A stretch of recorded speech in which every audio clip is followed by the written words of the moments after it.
Hello, everybody. Welcome back to Future Wrestling here on the Nerds Are Us channel. We have another exciting night of wrestling ahead for us with some rather interesting developments from the previous show from Collision Course and the fallout from that. But before we get started, let's introduce our roster as ever. On the left of my Brady Brun screen is the man the master manipulator at the moment, Mr. Rob Midas. You have caused quite a lot of ruptions on the roster, and where everyone's kind of making their mark. Everyone's making their mark by you. With I'm joking there. Obviously, you've ruined everything. How does it feel to have turned the top babyface heel overnight? Well, did I really turn him, or did he do it himself? Let's be perfectly honest with you. Silver Fox knew what he was doing in that main event, and he knows me a long time. I know him a long time, and let's just say we've come to a proper understanding, him and I. And yeah, we now have the heavyweight championship, and it's going to stay that way for a very, very long time. Well, very much. It's funny you should say that, because the person on the right-hand side seems to beg to differ on that, KC. And you took quite a few objections to Silver Fox's antics and got on his grill last week, which is very exciting. I have. I don't like what Midas is doing to my best friend. So if I have to kick his ass to get him back, I'm kicking his ass to get my friend back. Oh, you can try, but right now he is no longer your friend. Because let's be honest, you don't have him.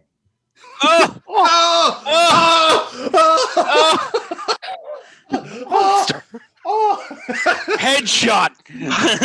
You've upset Jamie. Could you?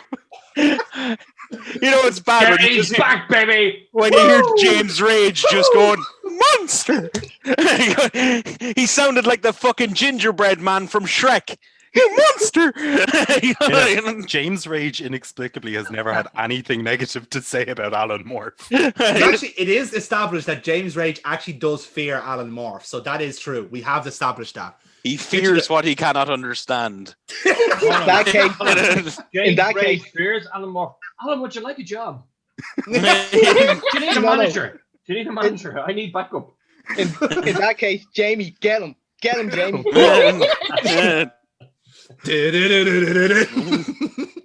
Anyway, so on the other left-hand side is Cutter, and fair to say you had a rather unfortunate week last week. Yeah, went from all-time high to all-time low pretty quickly.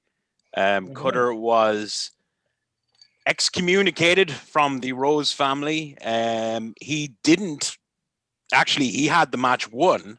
It was Garrick's fault that the titles were lost, but Fred Rose begs to differ, man. As Fred Rose said, blood is thicker than water. Cutter was the only one that wasn't actually blood in the family, and so he took the brunt of it. He last we saw him, he was a bloody mess, and was tended to by the EMTs, etc. So God knows what's up with him at this stage, but. But unfortunately, Cutter's not booked tonight, so we're not going to see what happens. Unfortunately, he's on the card, so. But you did just piss off a 6'10", 300-pound monster. So I don't see the problem there, to be honest. It happens every week, really. Yeah, it'll be fine. Speaking of pissed off, Mr. James Rage, how are you doing today? Hello, delightful. Hi. We had a lovely ding dong last week. We did. We fleshed everything out. We everything's settled. We got everything done and dusted. We don't have to talk about this anymore. We did. Yeah, everything's fine. It's going to be fun. It sure is, partner. It sure is. So, in any case, on the right-hand side is our currently reigning future world champion, Silver Fox. Sorry, Turncoat Fox. Sorry, I read that wrong. So, how does it feel to be on the dark side, my friend? Feels pretty good, actually. Doesn't it? Yeah. Yes. Liberating. Do you not notice he also looks sexier? Just you, man. Let's not go too fucking far. It's a default thing. You go heel, you instantly become sexier. It's what happens. Everybody knows this. And how does that deal with you then? Because you're going on a face turn. Oh, it's not good for Cutter. at all. He wasn't the best. He wasn't the best starting out. So fucking hell. That's true. He is now the love machine cutter. Oh, don't turn him into Mike Awesome. Fuck. Dude, love. I wasn't thinking that. I was thinking more Brodus Clay, but Mike that Awesome, 70s guy, fucking cutter. Oh no, Chick Thriller. The fat chick Thriller. The Went 90s from guy. career killer to fat chick. Don't get me started on Mike fucking Awesome, right?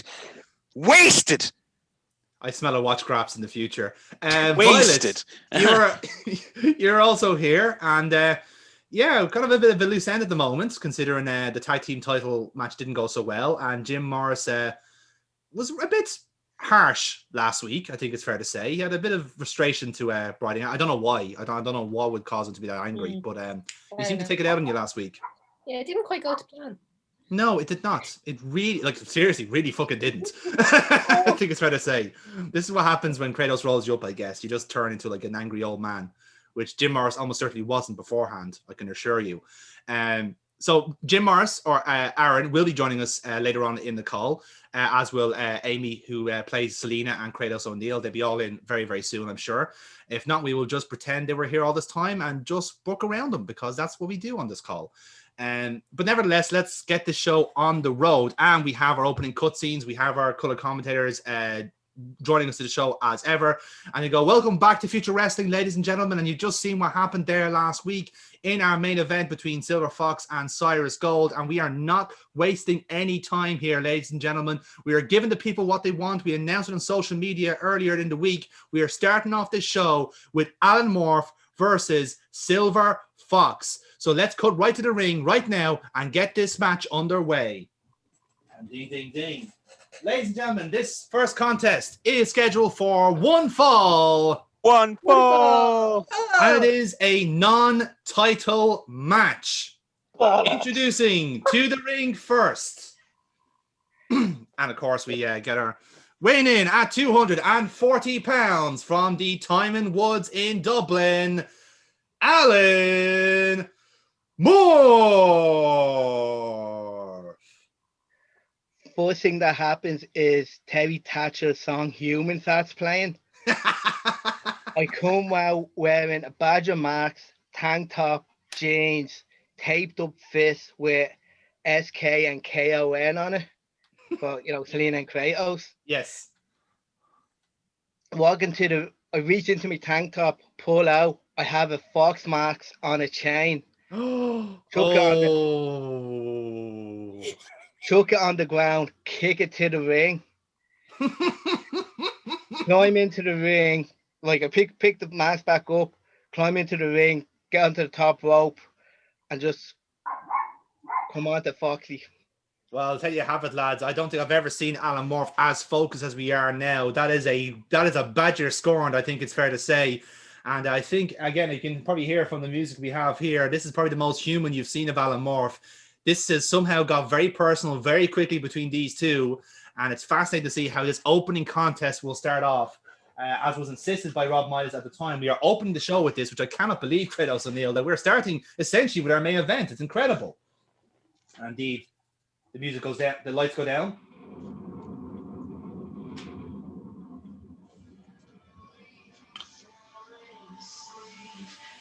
And his opponent, weighing in at 191 pounds from Dundalk in Dublin, he is the reigning future world champion, being accompanied to the ring by Rob Midas, Silver Fox.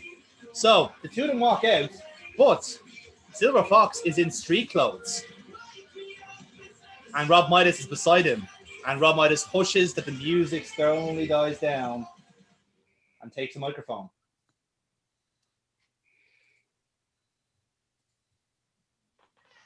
A Badger mask or whatever stupid iteration you want to wear. What is your deal? Like, what? I don't get it. What's your deal? What? You see, this is why you were never friends with my clients. This is why you are nothing to my client. This is why you are nothing to anybody here. Nobody cares about you and your stupid masks and your stupid things that you do. And least of all, me. I don't care. Just look at you. Look at the state of you in that ring. You think for 1 second that we give a damn about you. You think for 1 second that we give a shit. We don't. And we don't care about giving you a match. We don't even care about being in your presence. Because let's be honest with you, we have better things to be doing with our time than giving you what you want. So we're not going to give you that. We're going to do what we want to do. We're going to do what my client wants to do, and we're going to do what I want to do. And that's not give you anything. What do you think, Silver Fox? Look at this. I can only call it a monstrosity. What do you think? You're right. Why should we give him what he wants? We're going to do what we want in our own time. You'll just have to wait like everyone else. Alan, let me be perfectly blunt with you here. I call the shots now, and I will say who faces the champion and if they're worthy to face the champion. And as of right now, just because of your little display last week, you think you can do what you want? No. As of right now, you're at the bottom of the ladder. And if you ever want to be in a match, and if you ever want to have a championship match with my client, you just have to wait until I say you can. Bye-bye. And with that, then the bell seems to ring, but Alan Morph is still looking for a fight. He's still standing there, and then Midas does one little thing and goes, and it's almost going to mouth him like, "I've got you covered," and he just puts his hands out, and the music hits, and it's one half of the tag team champions, the Bavarian Bastard, Those Vladimir Kaiser, who outweighs Alan Morph by almost twice. And if this is the master plan by Rob Midas, it's as heinous as possible. He's pulled Silver Fox from what was meant to be our main event, and now Alan Morph has to go up against someone who, quite frankly, is as heinous as they come. And as we saw last week, now has gold around his waist. And Kaiser's not wasting any time here. That evil, sinister grin on his face. I don't like it when he normally is smiling, but I would not be the one to be Alan Morph right now in this ring. And the bell is about to ring here. Looks like we have our match, Alan Morph, for the take on Vladimir Kaiser. And the bell indeed does ring. Alan Morph, give us a cheeky roll. Let's see how you start this match. That's a 9. Good start. It's a 4. So you're gonna start opening up on Kaiser here. Talk us through. Want to start by kicking his legs, kicks, keeping my distance. Go for kicks when he goes down to one, pick it up, slam the knee into the canvas, and then try and drag him to the rope. Then. Okay, so you're kind of going for kind of gritty work here. So give us a real roll on that, if you don't mind. That's an 8. Yeah, good stuff. Good stuff. You are on a roll here. Continue on.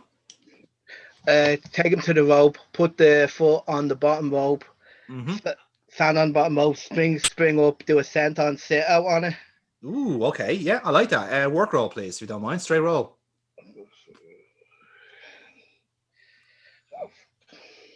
It's a 5. So Kaiser's going to duck out of that, and he's going to basically he's going to grab you, go for a German suplex, and you're going to block it. You're going to block the German suplex, and you're going to get back into this. Okay. As you go for the German, I want to step behind and go for a roll through. What's the roll up? You know the roll up where you jump up, tuck your legs underneath his arms, kind of tumble back. Yes. Victory roll, I think it is, isn't it? Yeah. Okay, grand. Work roll, please, Alan. Straight roll. Oh, snake eyes. So you're going to go for the victory roll. He's going to block it completely. He's going to slap you down completely and just start hitting you on the ground. And the crowd start booing. You do have your incentive, yeah. So your luck is now +2 on that. So well remembered. So yes, you do have that incentive on the luck. So I don't know which way you want to comedy it up. It's up to yourself which way you want to do it. Probably as I go up, he just falls back on top of me using his weight. Okay, right. He just falls on top of you. Fair enough. And then yeah, he takes advantage of that, switches his back, and starts him pummeling it that way. And then he starts grabbing you up again. And Dungeon just went to the slow-mo. oh, that's okay. I'm back. That's It's Jonathan fine. or just me? That's No, Jonathan. no, it's me. It's me. It's Okay, grand. cool. I should be with you in a minute. It's not Um, UKC, it's Jonathan. Okay, yeah. Oh, there he is. I'm recording from my side, so I have no idea what's going to Okay, look like, all but right. I imagine it was awesome. So at this point, Foxy or Kaiser, do you hear me? Is about to lift Alamorph up. He's going to go for his elevated power bomb, but then Alamorph is going to reverse it. So talk us through, Casey. What you're going to do? Why he going for a power bomb? Yeah, elevated power bomb. Yeah, so it's kind of like imagine like the last ride, but you're kind of like standing on the shoulders of Kaiser as you're doing it, and then you're dropping. Oh, well, as he has me on his shoulders and puts me up, I want to kick him in the head and drop down into a DDT. Oh, nice, yes. Yeah, just give us a straight roll on that then, if you don't mind. And it's a 7, yeah. So DDT successful, and you're in control of the match again. Continue on. As he drops down, I want to lock in an armbar. Armbar, okay. Yeah, work roll, please, if you don't mind. And it's a 6. So you're going to try and lock into the armbar. He's going to power out of it again. And I think what he's going to do is he's going to get you into an electric chair drop position and nails you with it. So now Kaiser's back in control with that. And now Kaiser, what's going to do? He's going to launch you over the ring. So what he's going to do, he's going to try and grab you. He's going to point to one corner. He's going to try and throw you into the corner. So he's going to throw you. You're going to like float, going to hurl into the air, but you're going to land on your feet. Because badgers do that apparently. I don't know. Anyway, so Alan, you're back in control. As I land on my feet, he gets all angry because I landed. Mm-hmm. I want him to charge me, and as he charges, I want to go for a Trouble in Paradise kick. Ooh, I like it. Look roll, +2. Oh, for fuck's sake. Okay, you're going to miss the Trouble in Paradise. That's a pity. But so the Kaiser's going to take advantage of that again, and he gets you into he's going to get you into an Unprettier, which is a move we haven't done yet. So an Unprettier torques you back, and you get spiked into the mat. So he goes for a pin then on that. Give us a roll, Jer. It's a 5. 1, 2, foot on the rope. You got lucky. But Kaiser's staying on you here. He's not wasting any time. So he brings you up. He's going to go for a Fire Thunder Slam. Oh, shit. It's a critical Fire Thunder Slam. Shit. So it's Powerbomb straight down into the tombstone position and goes for another pin. Back to you, Alan.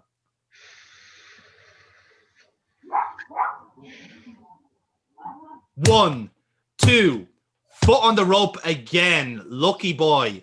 And the commentator's going like, Alamorph has a survival instinct that is probably paralleled in the animal kingdom, but he needs it right now. He is being demolished by Vladimir Kaiser, and it looks like it's only going to get worse from here. He's going to go, he's going to go for the Berlin Wall and hits it. He hits the Berlin Wall. Is this third time to charm? Alan, give us a roll. 1, 2, kick out. He kicks out of the move this time. And Kaiser's getting quite annoyed now at this point. So he's going to pick you up, right? And this is your chance to steal. Yeah, he's going to pick you up here. And he's going to motion for something else. He looks like he's going to go for another Berlin Wall. This is your chance to break here, Alan. What you going to do? What's the Berlin Wall again? The elevated power bomb. He just hit you with it. So he's going to go for a second one. Oh, as he goes for the second one, I want to roll through. We'll go for a roll up then. Okay, you're going to go for a roll up. Nice. Okay, I like that. So Kaiser's cutting the roll up here. 1, 2, and it's broken up by his teammate Calpier. It looks like you had him, and he breaks it up, and it's disqualified, and they start beating down on you. And then Kazira comes out, and it's a 3-on-1 assault. And again, from the ramp, you can see Mr. Rob Midas laughing away, and beside him is Silver Fox, but both watching this play out. So the 3 Emperors, the tag team champions, are out there in front and are taking shots at Alamorph. So you get a Berlin Wall, you take a Berlin Wall, then Calpier gets you on your knees. He hits Odin's Wrath, the roundhouse kick, and then they both stand you up in a seated position, and you're hit with a King Arthur, a Shining Wizard. So all 3 finishers, and Alamorph is laid out in the middle of the ring.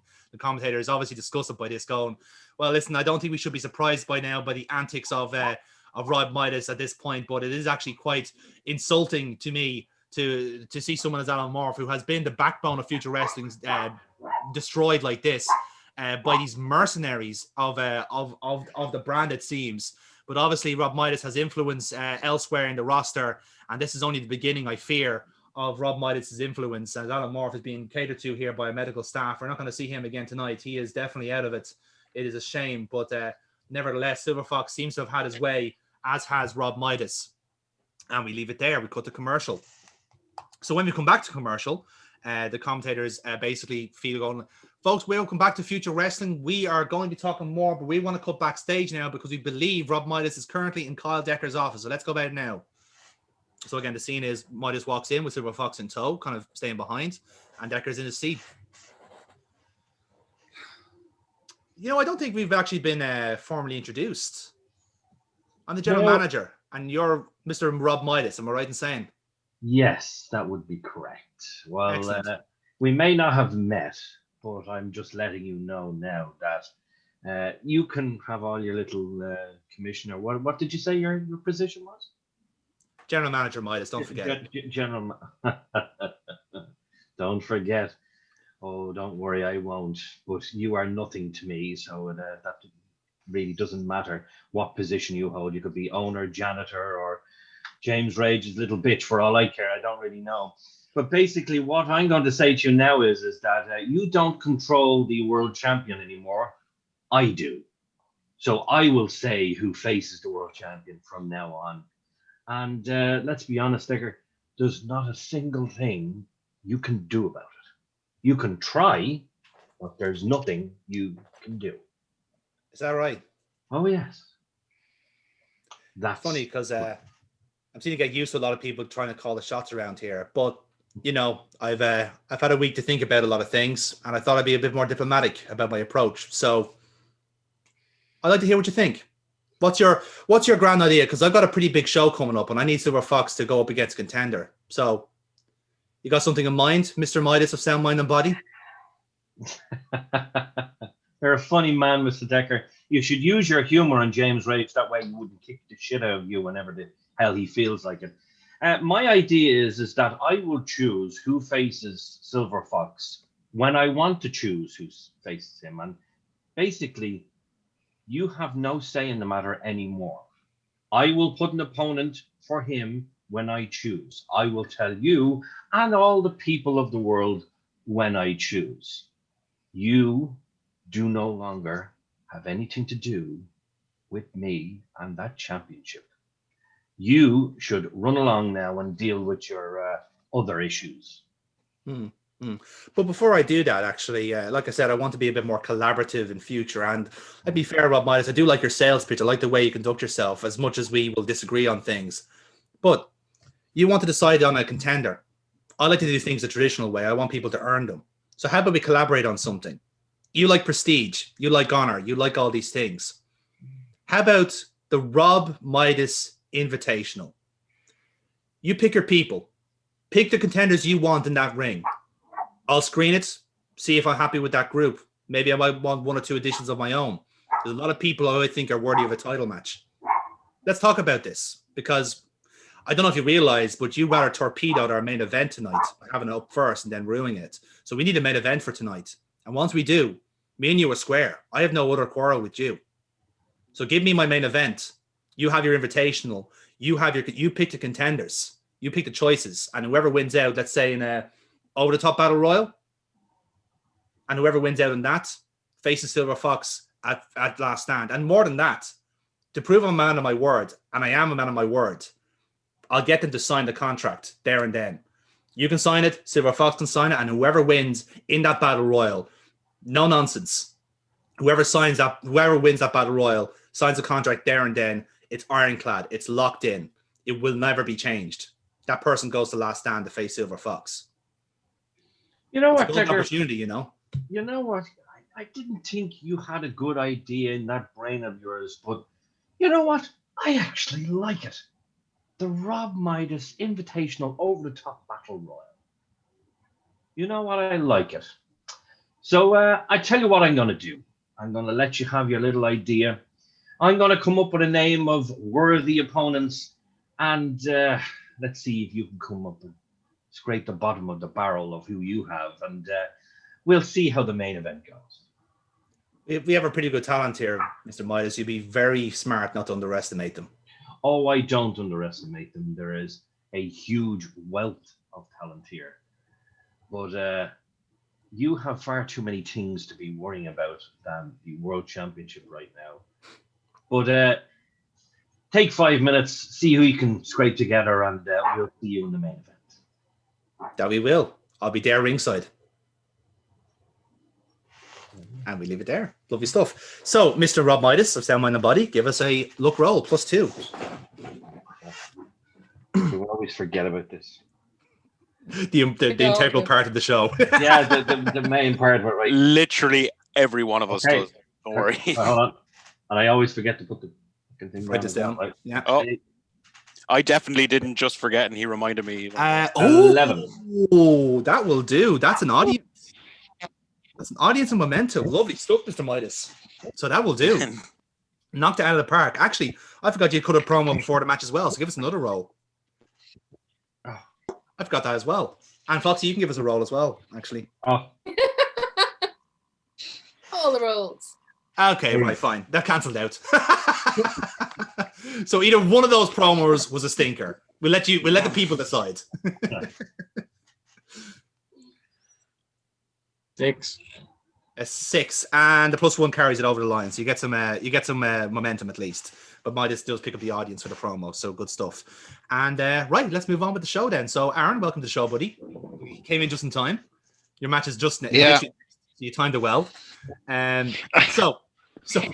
So here's what's going to happen. So we've it looks like our main event quandary has been solved, ladies and gentlemen. We're going to have the first ever Rob Midas Invitational here tonight on Future Wrestling, and it's going to decide who is going to face Silver Fox for the Future World Championship at Last Stand, which is appropriate because Last Stand is our next live special coming up in a couple of weeks' time in a fantastic outdoor venue.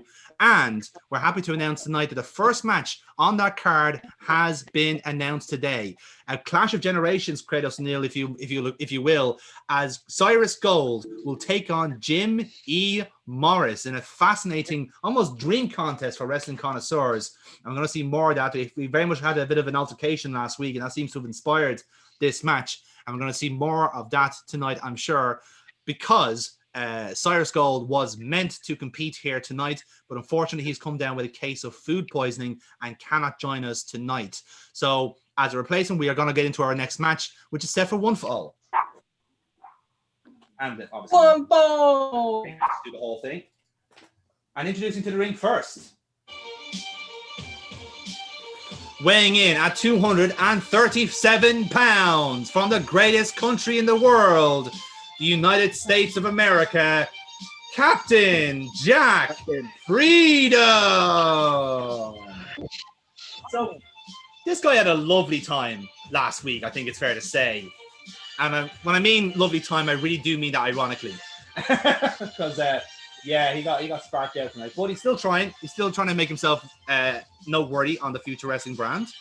So let's see what happens to him. He's waving his flag. He's got his gear on. And he's doing the ropes. Let's see what happens next. And introducing his opponent.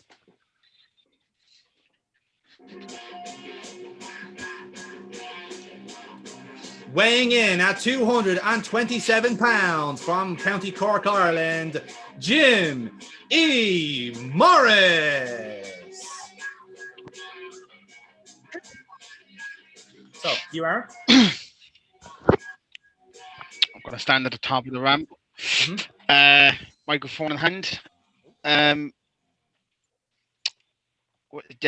Cyrus Gold was supposed to be here tonight, but sadly the man has come down with some food poisoning. So I'll be here to have a little chat with you all, if that's okay. That okay? I don't care. Since I've come here, I've been met with nothing but contempt, just complete and utter abandonment. I have not been taken seriously since I walked into these doors. Firstly, I got thrown against a fucking dolphin. although I beat him. I was still thrown against the Dolphin. And in my second week, I proved I was one of the top competitors in this company by going all out brawl. I had intended on shaking that man's hand afterwards. Obviously, he had no respect for me either and beat the shit out of me. I haven't been right since then.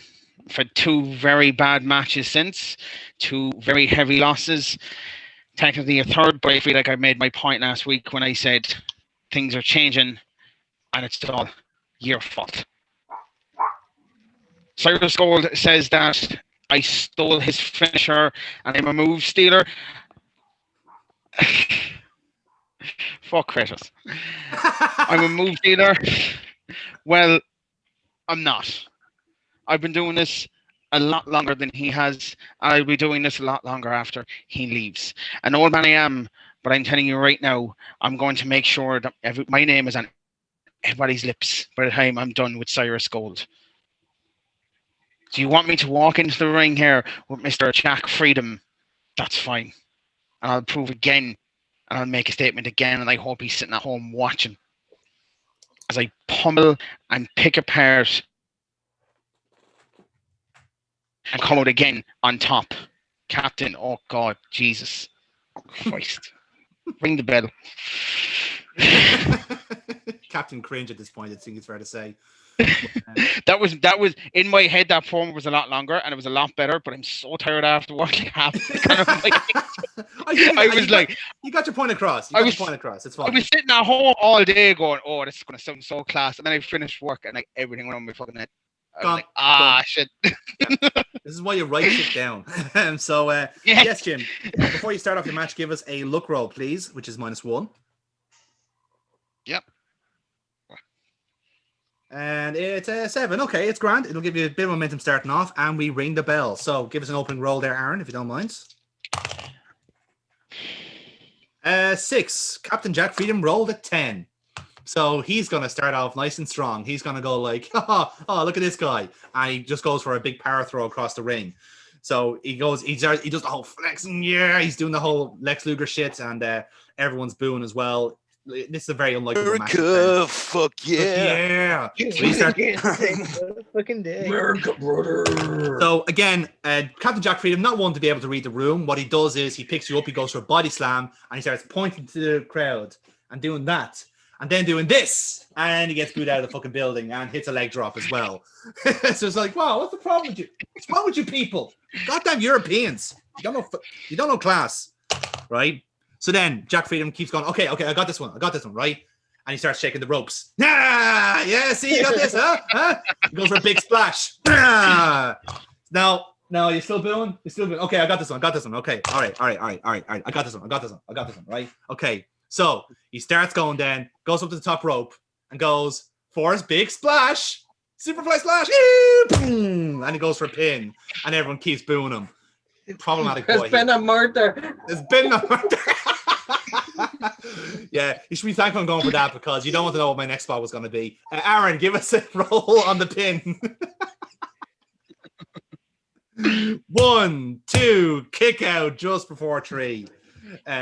So Captain Jack on I'm on a roll. So I'm gonna see if I can stay in control. Okay, that's a good roll.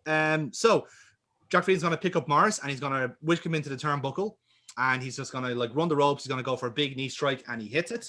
And again, he still thinks he's like hot stuff here, and he goes for what's he gonna go for? He's gonna go for a submission, and he's gonna go for a cloverleaf, Texas cloverleaf, no doubt. But he's going to basically fumble it up, and Morris has a chance to reverse it. So, Aaron, you're in here. Right. Do you want to roll first? Or, I should go through them also. No, it's going to be a reversal. It's a bad roll. Yeah. So I reverse it, and I throw him into the turnbuckle, and then I just slide out of the ring and just like get my senses together. Mm-hmm. Okay. Let him follow me out. But I rolled back in straight away. He rolls back in, and I just start pummeling him at the side, just kick him in the back, stomping on him. Grand. I'll treat it as a luck roll, please. -1. Yep. Ooh, that's a good one. Yeah. So yeah, nicely done there. So you're in control. Continue on. Right. Go for what I usually do in this. Pick him up, snap suplex. pick him up again into the turnbuckle, blow him back out, and then for a belly to belly. Belly to belly. Grand. That'll be 2 work rolls, please, Mr. Morris. 2 plus 2s. Okay, Grant. Critical snap suplex. Lovely. So continue on. And still okay. It's a 10. So you get some very healthy momentum from that, and you get an audience. So good stuff. You're still in control, Jim. Continue on. After the belly to belly, I get him into on the rope, on the bottom rope, and I start putting my 2 feet on his shoulder blades and just start jumping up and down with the ropes, mimicking basically what I was doing with the Ultimate Warrior thing, but with just my feet in his back. Oh, I like that. You see, you've trained on this. I'm gonna treat that as a luck roll because you're playing little mind games there. I like that. Oh fuck. Oh, okay, right. So you're gonna do it, and the referee's gonna separate you here, and essentially what Freedom's gonna do here. So you're getting refereed you're getting separated by the referee here, and what the referee's gonna do basically, he's just gonna go. Actually, Jack Freedom's gonna go for a low blow behind the referee's back, and he hits it, and everyone just goes, "Boo! What? Oh, come on, man!"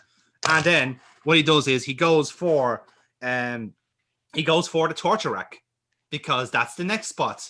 He's gonna go for a torture rack. And he's gonna do this thing like and then like obviously it's not the best in the world. It's like mostly like him just flopping around like a fucking albatross.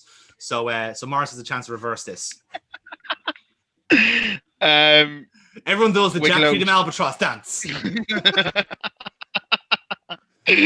Lads, I'm Batman. Kev's probably not going to see this show when it comes out. So when we do the Cyrus Gold music next, can we all just do that just to piss him off?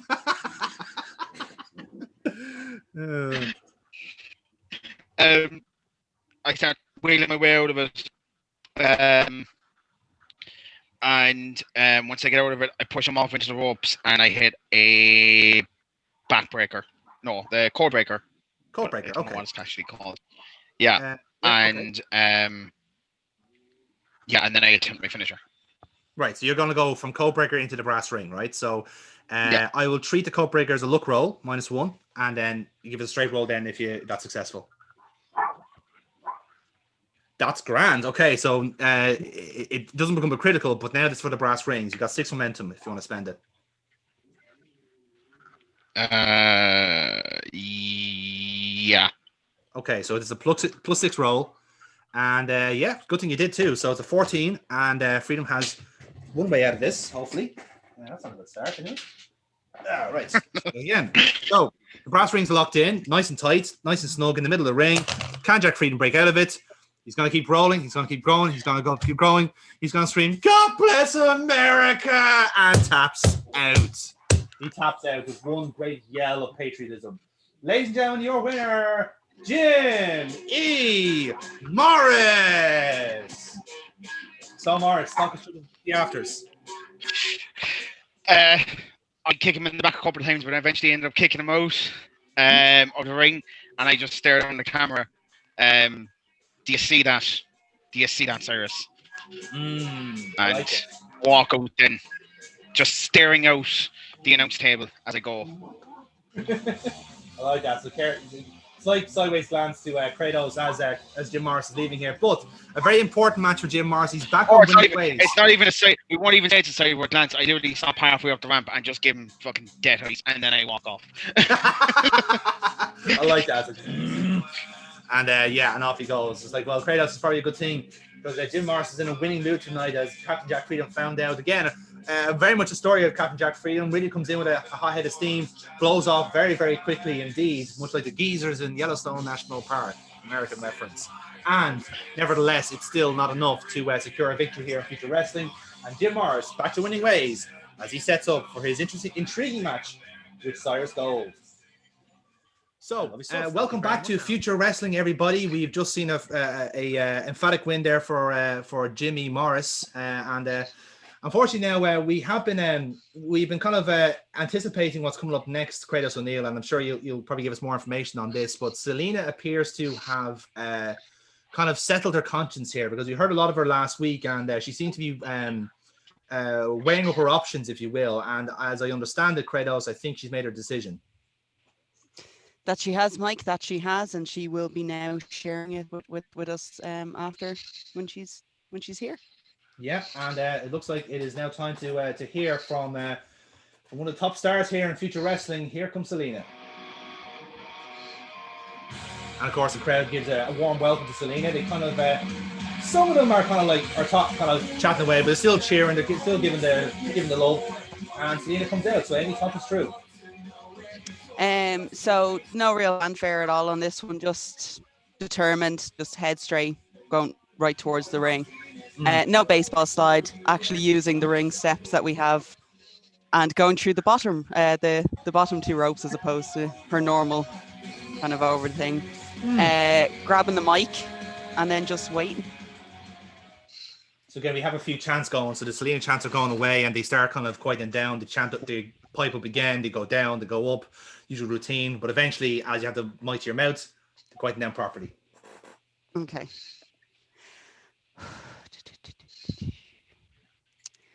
Over the last week, I've had a chance to kind of really think about everything that's happened. I've had a chance to weigh up all my options, and I have finally come to a decision on this. It wasn't easy, it never is, but I have decided that I'm going to buy myself out of my contract. I'm taking this moment now to basically announce that I will be leaving Future Wrestling. Ooh. Wow, that's a big one. You need a crazy. Like I said, it hasn't been an easy. Shut up. Shut up, Mike. It wasn't a decision that I've taken lightly. However, with everything that's going on and with better opportunities coming my way, this really is the best option for me. I thank you, and I wish you adieu.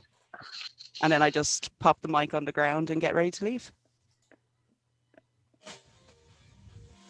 But instead of your music tuning in, that's the theme of Violet Storm. And again, we know a little bit about what's been going on between you two, and there has been some previous, and Violet Storm comes out with kind of a bit of a interesting body language. What's Violet Storm have to say? I'm just going to stand at the top of the ramp, microphone in hand, and say, riding off into the sunset. No, not yet. We've got stuff to finish. You used me as a little pawn to get yourself into the center of the picture for the title shot. That's not good business either.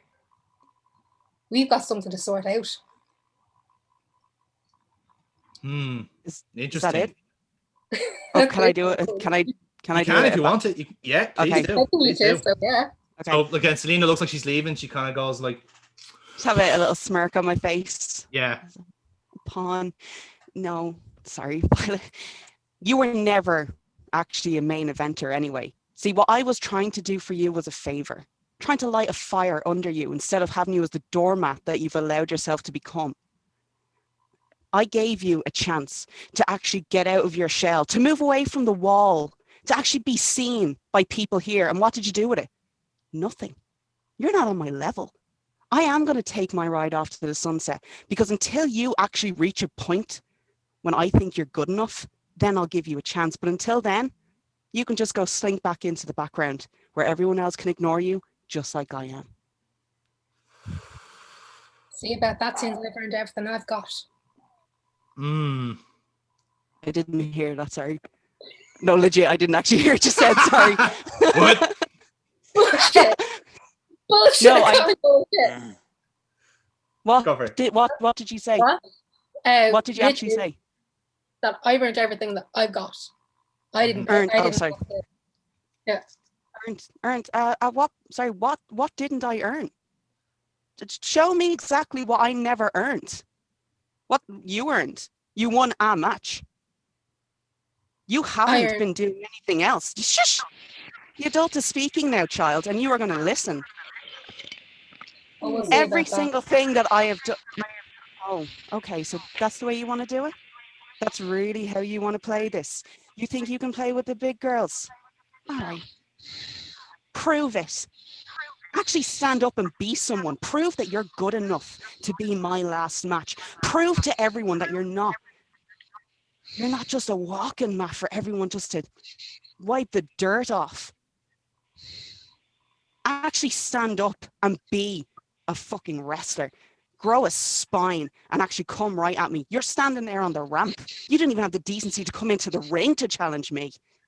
Until you're good enough to do that, then I will give you what you asked for. Until then, you can move along. And I'm just going to drop the mic and move out through the crowd because she does not deserve to have my presence near her. I like it. I like it. Violet, have you got anything for that, or are you done? I'm done for the moment. I like it. I like it. Good stuff. So I will give luck rolls for everybody. So Violet, I'm going to give So you a much +2. anger. Yeah, I'm right. dealing with 5-year-olds today. It's worked you in good stead here. To be fair. Sweet So Jesus, like- +2s for both of you. So audience for Violet Storm, and for yourself, Selena. Oh, do I actually do a roll now? It's for I thought I momentum wasn't doing potentially. rolls. Yeah. So it's not for audience, Okay. just for momentum. Okay. Kitty cat. All the pets have decided to visit this. Honestly, I Sorry? I don't know what that's like. I really don't know what that's like. I don't have one. You have a child. Fuck him. Don't. That will get you on a list, Jerry. Yeah. No, I don't. Out of 10. Roll. Yeah, that's grand. So +2 makes that. So you give some, you get +2 momentum, Selena. We cut the commercial, and when we come back, then we have a promo from Mr. Fred Rose explaining what's been happening. I'm sure a lot of you have been very, very confused about what's been happening in the Rose family as of late, and you'll be happy to know that we have received some sort of clarity over the last week about where to go next with the family. Sometimes the successes can be very fleeting, and sometimes the failures can feel so prolonged, but I assure you it is not as you think it is. You might have interpreted us losing the tag team championships as a failure. In a way, it's a failure, yes, but not of the Rose family. It was a failure of Cutter.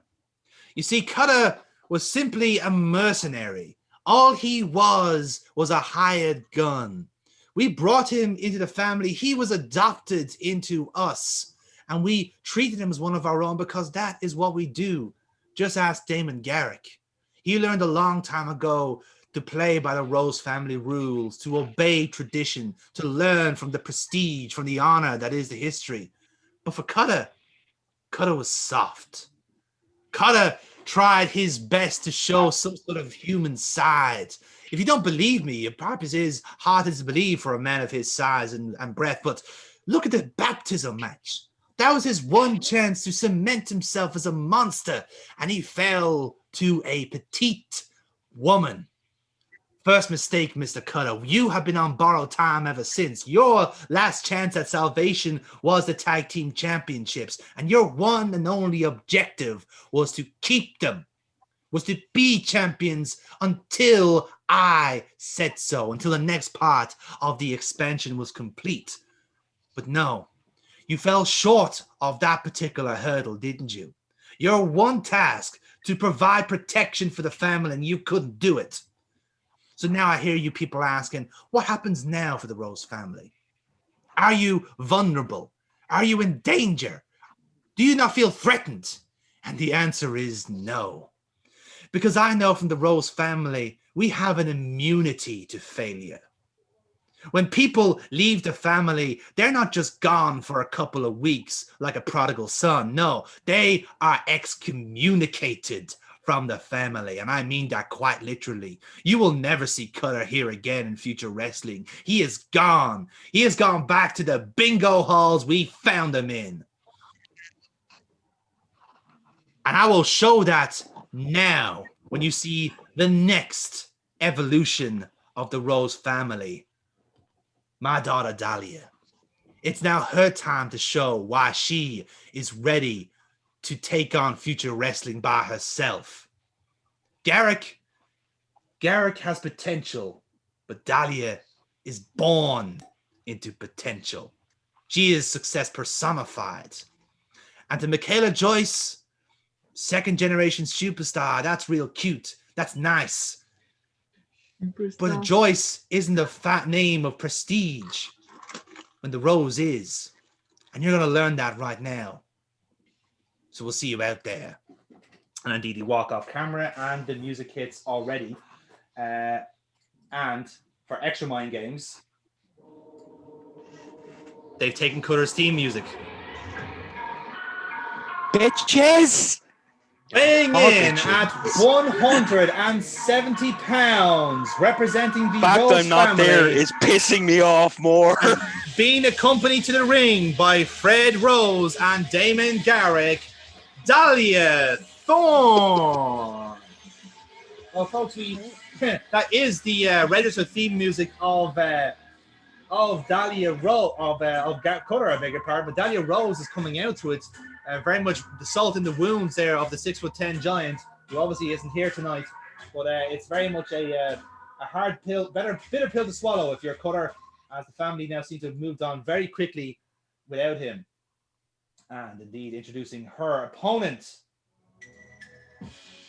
weighing in at 167 pounds from Manchester, England, Michaela Joyce.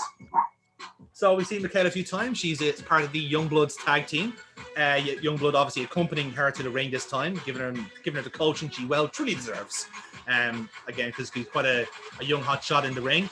And just a simple kind of like babyface entrance, not much going on. Rose family standing line of stern in the middle of the ring, trying to occupy the space, while Youngblood kind of coaches her as she's going down the ring, who the targets and so forth. Oh, hello, Duggo. Sorry, I just got distracted there. Nevertheless, the bell is going to ring now. So, Foxy, as Nathan Youngblood, you do have the manager role here. So give us a cheeky roll. Let's see how much input you have. 6. Okay, we're going to give you 3 spots on that. So not much. You're going to kind of let Michaela kind of work on her own here. So starts off pretty simply. Dahlia gets out wrestled by Michaela Joyce, a lot of chain wrestling. Michaela kind of showing her skill, superior skill level there. By the way, this is the most endearing I've seen James Rage since we started the RPG. I don't want to point that out, by the way. It's like, wow, he actually does have emotions. Oh my god, that's cute. It's a gentle face turn. Oh no. One with nature, James Rage for season 2. It's like back when Taker had the Sarah tattoo on his neck. And I'm like, it showed humanity. No. Yeah, that went fucking well, didn't it? Anyway, so yes, a lot of chain, a lot of out wrestling. Michaela really impressing so far, but then the Rose family start like meddling in with a little bit. So Rose, Fred, kind of pulls Daddy out of the ring, starts talking to her, chatting to her about it as well. And then Youngblood does the same to Michaela. So it's kind of like the end of round 1 in a way. So Foxy, you have your input here. What would you tell Michaela to do here? Very vain. So use that to your advantage. Like play off it. Like she likes being in the spotlight. So just, I don't know, surprise her. Say you want a selfie. Surprise! Say you want a selfie. As soon as she tries to go for her phone, just roll her up. Oh, I like it. So that's what Michaela does. Just, all right, I'll try that. So she's not kind of convinced. She wants to out wrestle the girl, but she's gone like, oh, okay. I actually kind of love that spot. Right. And I actually kind of really like that spot. Yeah.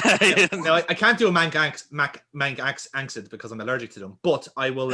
You can assume that they are going to well, do something and do the head wobble and all that sort of Oasis shit that they do, and go for photographs. So they both kind of go for the selfie, and obviously Dahlia being as vain as fucking everything else, she goes for it, and then Michaela just goes, "Bah, schoolboy," and 1, 2, kick out just before 3. Close call.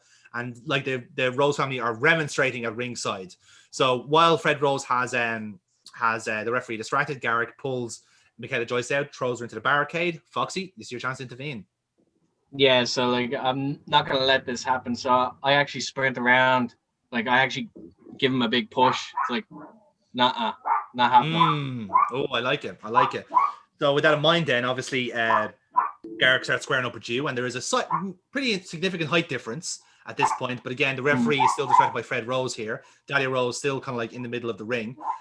So Michaela Joyce takes this opportunity to kind of like get back into the ring and hits her with a fucking beautiful spear and takes her down, and they're wrestling in the middle of it. So Foxy, you're squaring up with Garrick here at the moment. So what's happening here?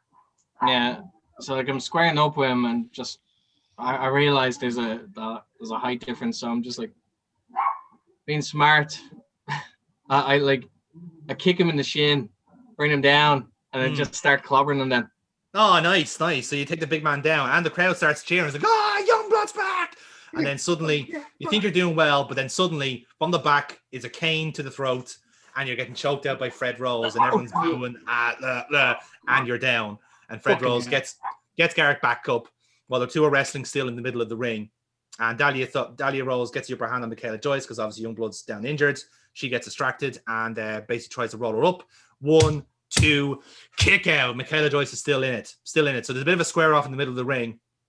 And it looks like both of them are about to go for each other. The crowd are chanting for Joyce. And obviously the crowd are against the Rose family here. Youngblood's being attended to at ringside. Bit of a chaotic scene. And then the two are about to rush at each other. But then suddenly, a hand pops up from the middle of the ring, punching through the canvas. You motherfuckers. The lights go red.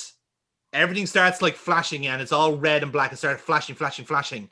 And as it's starting to flash, something is coming out from the middle of the ring, and he's getting bigger and bigger, and he's stamping, and he's snarling, and he's crawling out from the ring, from the depths of hell itself. Cutter, talk us through. Yes, so Cutter gets up to the ring. Dahlia stands dumbfounded at him. At the moment, he's not interested in Michaela at all. He doesn't even look at her. He grabs Dahlia by the throat, big old choke slam, straight down. Mm-hmm. I'm imagining, and please correct me if I'm wrong, but I'm imagining Fred and Garrick are a little bit panicky. So I want Garrick to slide in, take a run at me, at which point I want to hit him with my brand new move. Right, so before you do that, right? Yeah. I'll give you some momentum to help out, because you did the power move there. So give you a +2 roll. Let's see if you can gain anything from that. So that's 8. An 8 with the +2 gives you some momentum for that as well. And now you want to do your new finisher. So Garrick's going to slide in, and Rose is obviously going to get him in there and tell him to get him, go get him, attack him.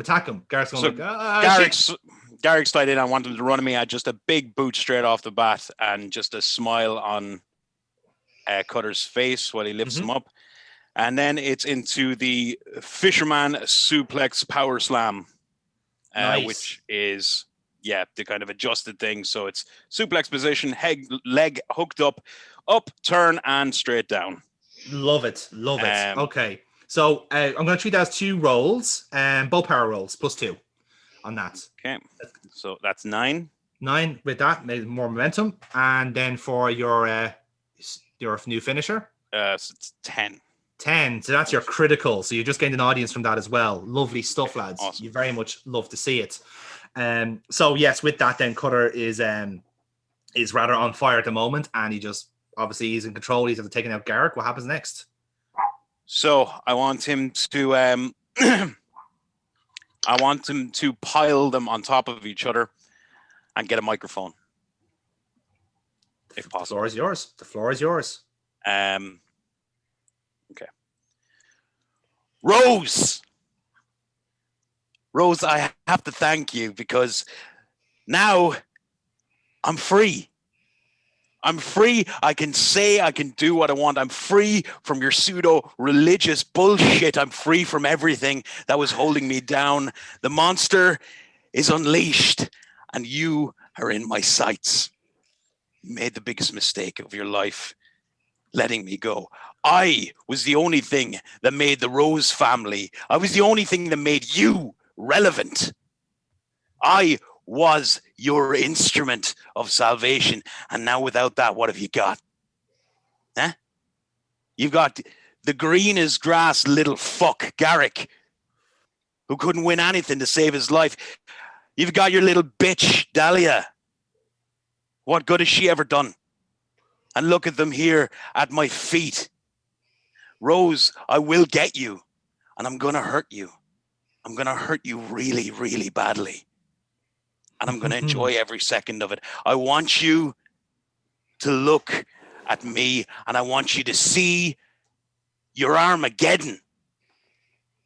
It's coming for you, and you can't stop it.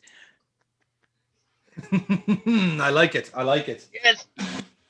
And Cutter's proper music hits at that point, and the crowd cheer, loving all of this. And Fred Rose slowly turns back with an evil little smirk, going, "Oh yeah, I like this. I like this." And obviously, too, like Garrick and Thorne get pulled out of the ring. They both get like ushered out by the referees. Garrick in particular looks pretty sore from the fucking suplex, which is awkward because he's supposed to be wrestling in the next match. So anyway, Cutter, with that, give us a look roll on the promo. What am I on look? I'm not very good at that. am I? Straight roll, Cutter. Okay. It would have been Oh, hilarious shit. if you started the promo with, "Oi, dickhead. Remember me?" I did want him to kind of be. I wanted him to kind of having a little bit more personality, but I didn't want him to go right off the deep end. Like, Yeah, precisely. baby steps, lads, baby steps. 9. It's a 9, lovely stuff. So not quite an audience, but healthy bit of momentum as well. So you can't say fairer than that. And the company as well. Well, I think we did say as much last week that the Rose family may have made a fatal error here in wronging Cutter, and it looks like we were proven right. We didn't have to wait long at all for the re-emergence of Cutter, but as he said himself in his own words, this could be a very different beast to what we know from the Rose family. The old tenet is never a woman scorned, but perhaps in this case, it's a fucking monster scorned in this case. But it's going to be a fascinating few weeks ahead for the Rose family. What can they do to combat the monster? And again, we cut to commercial, and we basically go in, and the TV comes back, and we see kind of Garrett being tended to by the officials, going like, what's going on? So we have a medical professional there saying, no, he can't go. He's hurting the neck. So he's Cutter's put a proper number on him here. While all this is happening, which is kind of awkward, Conor Locke comes out because he's supposed to be facing Garrett next. So the ring announcer goes, "Ladies and gentlemen, this next contest is scheduled for one fall. One fall. And weighing in at 199 pounds, Conor Locke." And obviously, Youngblood is incapacitated here as well, so he's not involved in this match. So Conor Locke is on his own, and seemingly a bit of a walkover because Garrett's not ready. So Conor Locke goes to Garrett, checks with the officials, see what's going on here. Is the match going ahead? And it looks like Conor Locke's in the middle of the ramp here, and it looks like the match is going ahead, and he's just checking on Garrett, kind of being sportsman about it. And he kind of dies down, kind of overhearing the conversation. Garrett can't compete. We're going to have to cancel the match and so forth. And just as Conor Locke is heading back up the ramp, oh dear! And walking out from the curtain is James Rage. Oh no! Microphone in hand. Conor Locke, we hardly knew ye. Already killed him once. For show. First match. Yes. In fact, Indeed. Connor, long time no see. The first ever match in the history of this promotion was you against me, and you were the upstart student with the bright future. I changed that for you. You see, that's what I do. I change people's fortunes, and not for the better, because people keep crossing me. But it's okay, because it seems like the penny has finally started to drop. You see, it seems like finally people are starting to give me the respect that I deserve. You see, I heard Rob Midas earlier tonight, and he seems to finally get it. Kyle Decker, you really do have other things to worry about. Now, I want you, Kyle. I want you in that ring, and I want you in the confines of a contest, because if I do what I want to do to you backstage, I'll have to serve time for that. And frankly, you're not worth it. So, tonight, Connor, I see you've got a free dance card, buddy. What do you say? You against me, a rematch from the first match. Moon So Connor. So Connor's looking Get your mind out of the gutter, Foxy, for fuck's sake. What was it? What did it? I want you. Okay. The things I do to you, I could be arrested for. That's it. That you is do the have the James cook and all. Rage Tinder profile. Be very afraid. I'm pretty happy I was muted. Yes. Foxy, on the other hand, couldn't reach for quick enough. Ew. Can't be arsed. Yeah. So before we get continue on, Mr. Rage, please give us a luck roll on that, -1. The That will do. That will do. sodomized Connor. Yes.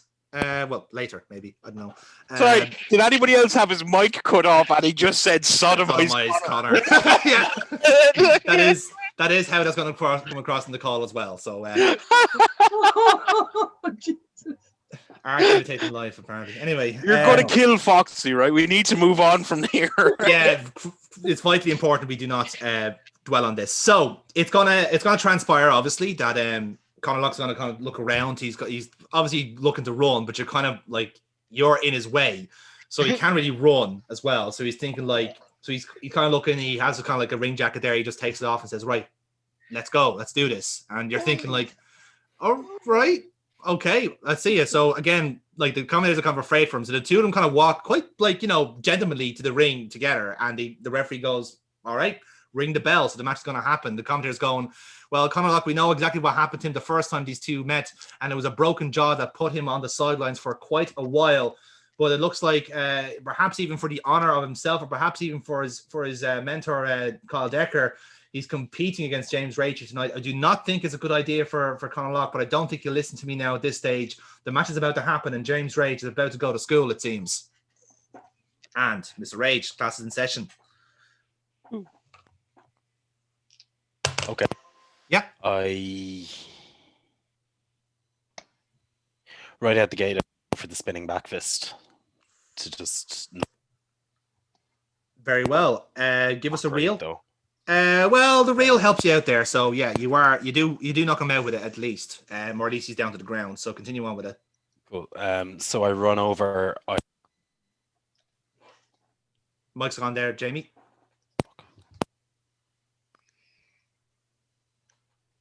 Sounds like it could be your cable. Yeah, it sounds Man, you cable. keep oriented, kind of coming in and out. Sounds like your cable could be a bit fucked. We'll cut this out. While we're waiting, let's all do the Captain Jack Freedom Albatross dance.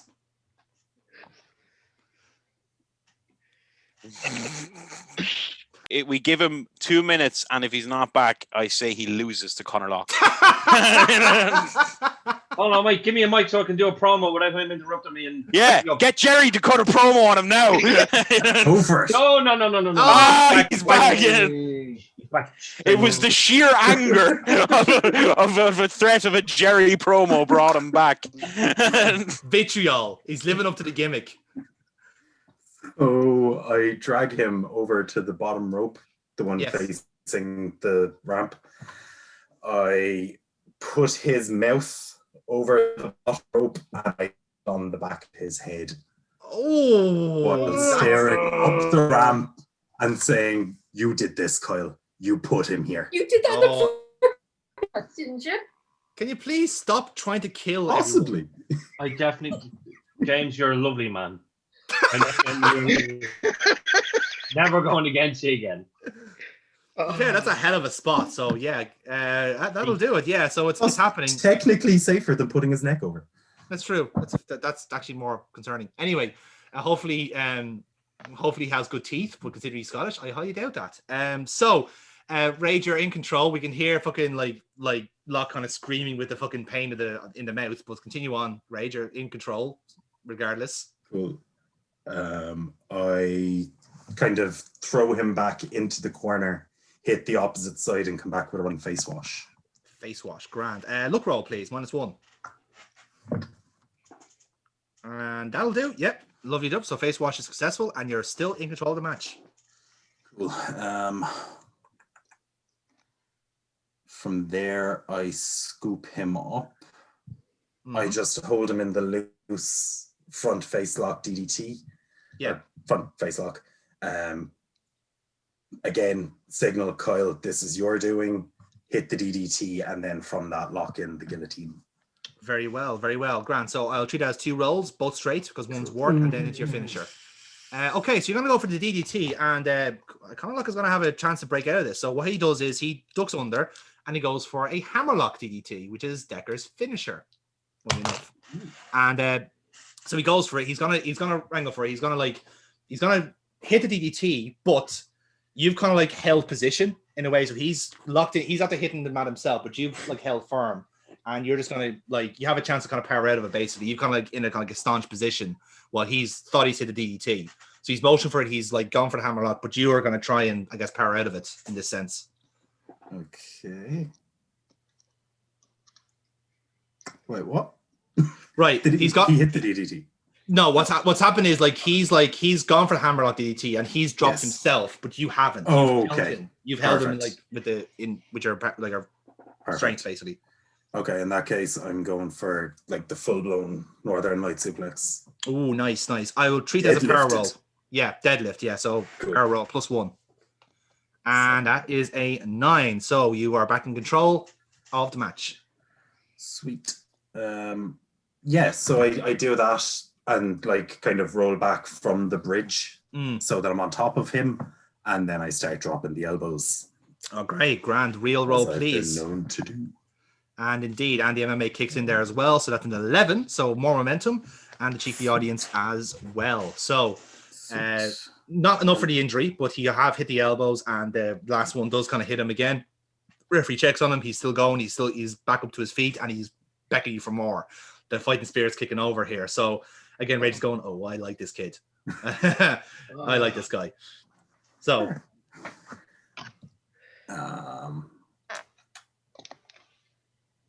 yeah, fuck it. So I signal as though to lock up collar and elbow, but I never lock up with the collar and elbow. Really I don't. followed through with the elbow. you do. +1 real, please. Off. Oh, right. So what he's gonna do? He's gonna spot it. He's gonna duck it, and he's gonna hit you with a chop. Basically, he's gonna hit you with a massive chop. Because Mr. Decker is very fond of his own Japanese style chops himself, so he's taught the secret technique to lock. It's not as good. He's gonna go for flurry chops. He's gonna keep hitting it, keep going for it, right? And like the first one does kind of hit, but the multiple ones he starts going for multiples, and at this rate, Rage just grabs the arm and goes, nah, this ain't it, Chief. So you've got him in like a wrist lock here, and Lock's going like, shit. So he's rather snookered here. Okay. Yeah, I'm gonna slip behind into the hammer lock. Very nice. And I'm going to lock in the front face lock as though to go for the hammer lock DDT, and instead I just wrench the guillotine. Nice. I like it. You have 7 momentum. It is there to spend if you want it. Can they be used post-match for things? It would probably be for like a spot you'd want to do after a match, like say like a post-match thing. So Yeah. you can kind of split it if you want to. Yeah, I'll use... how many did you say? 7? 7. I'll use 3. 3. Grand. So +3 roll on your finisher then. And that will do it. Audience as well. So front row face is in, guillotine, doesn't waste long. He taps out. He knows he's stuck. And it is academic. Ladies and gentlemen, your winner by submission, James Rage. Commentary cuts in going, well, I don't think that was any surprise to any of us here, but I suppose it was the principle of the matter if you're Conor Locke trying to kind of prove a point against James Rage, but ultimately it was a futile attempt because Rage just reigned supreme as ever, it appears. And I don't think James Rage is over with Conor Locke here, it seems. Yeah. So from there, I drag him back to the rope where I once again put his mouth over it, because that's my way of signaling to Kyle. I grab a microphone, I step back and I say, Kyle, you can keep dodging me and this will keep happening. Kyle, I don't want to hurt these people. I don't want to do this, but it doesn't mean I won't. I then take off against the ropes and come back with a V-trigger style knee to his head on the rope. And I think that's where the bulkier momentum is going. Yes. So yes. this will be a +4 and a real. So it's a +5. Sweet. You're dead. And didn't even need it. He's actually dead. Didn't even need it. And yeah, he's just gone completely limp in the middle of the ring, and the crowd are going. And just as it hits, so Decker comes out on the ramp, just as you almost like instantaneous, like as it happens, and he stands up in the middle of the ramp.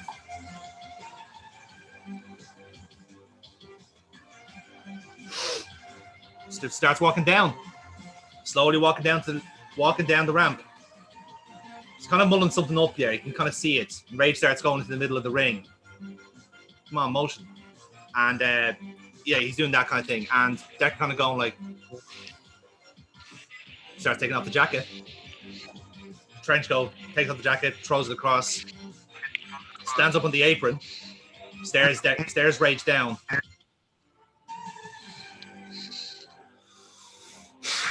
Steps down and he takes Locke out, brings Locke back to the back. And he just gives one sideways glance to Rage, just like a glare and a bow-beaten eyes. But he just did one shake of the head. No, it's not happening.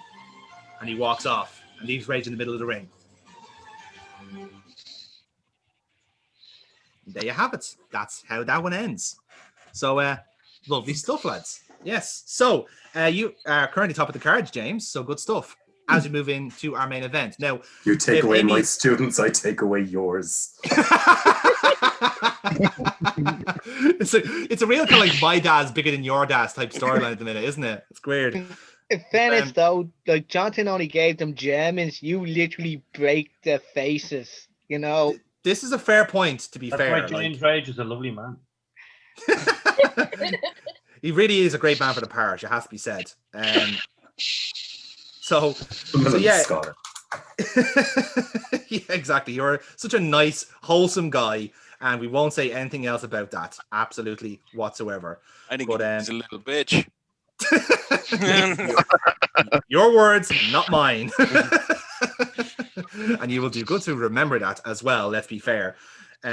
So we have a kind of a commercial again. He knows where I live. He's invited any fucking time. Exactly.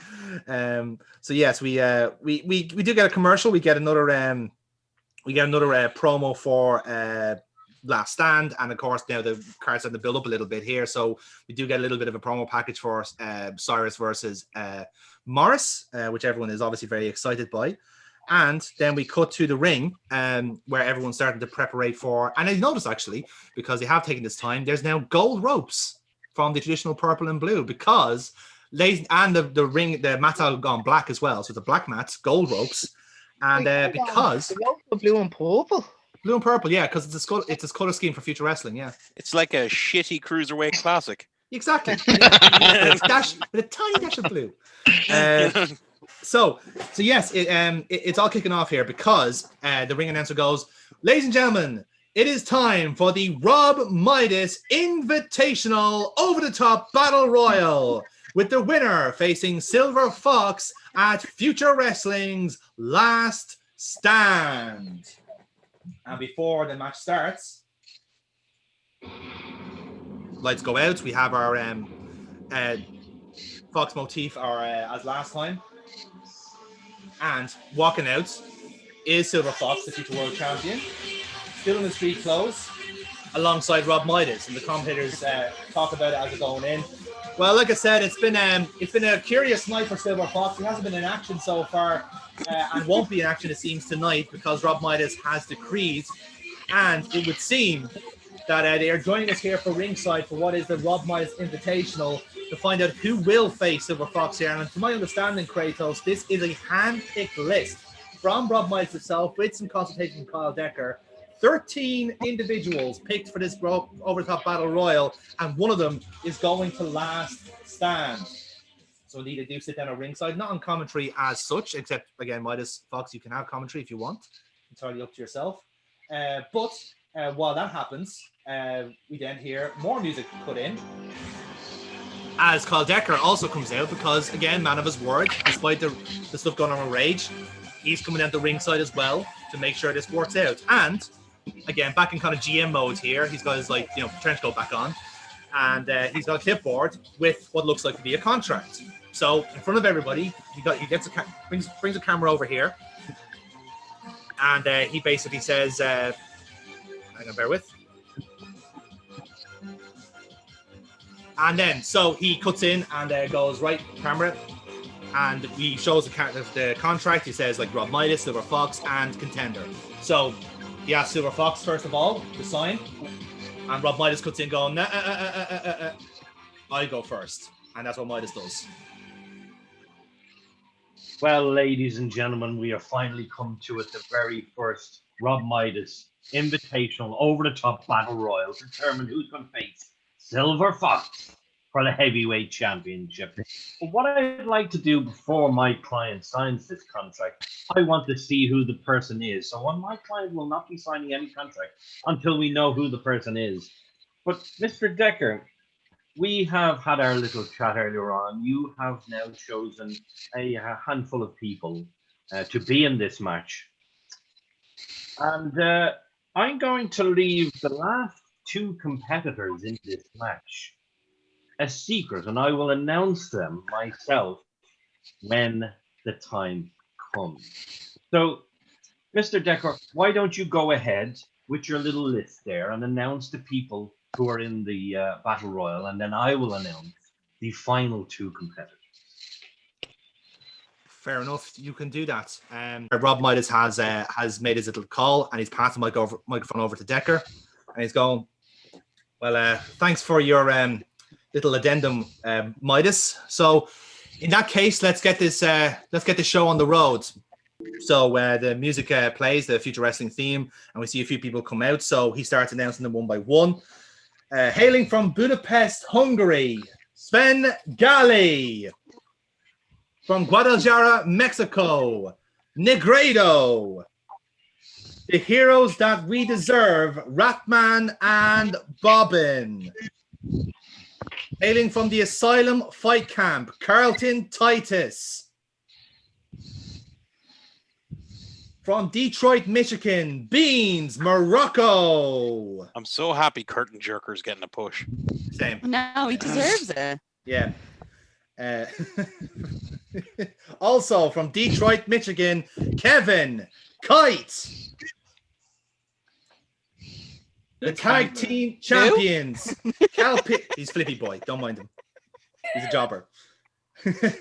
From New Orleans, Louisiana. As opposed to the rest of them. We're very serious wrestlers.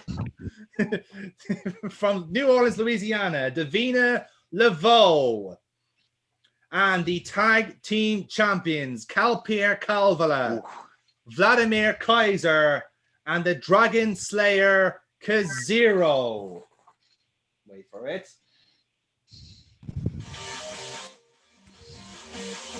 And two late additions of my own, Mr. Midas. Introducing first, and something strange kind of goes into the ring. Hailing from Kobe, Japan, he is a 5-time new Supotsu Ironman champion, the legendary Killer Sloth Doll. And it is just a giant 6-foot plush doll of a sloth that's thrown right into the middle of the ring. And everyone just goes... and has Violet Storm's music? Because Violet Storm is going out as well. So Violet Storm comes out next after that. And finally, Violet Storm! And the commentator's going, well, this Sloth Doll, I don't know much about Kratos. I know you're a big fan of Japanese wrestling yourself, but Violet Storm is a very serious contender in this competition. She does have a free contendership herself, but also bear in mind she did have a very compelling match against Silver Fox herself and came very close to winning against the champion. So this is a very interesting choice from Kyle Decker. I spilled the drink for that, Kira, but it was fucking worth it. All over my fucking carpet. So anyway, so there we have it. So the ring is full of everyone. So we have Kazero, Kaiser, Rapan Bobbin, Sivangali, Negredo, Kai, Kalpir, Davina, Beans, Titus, Violet Storm, and Slothdal.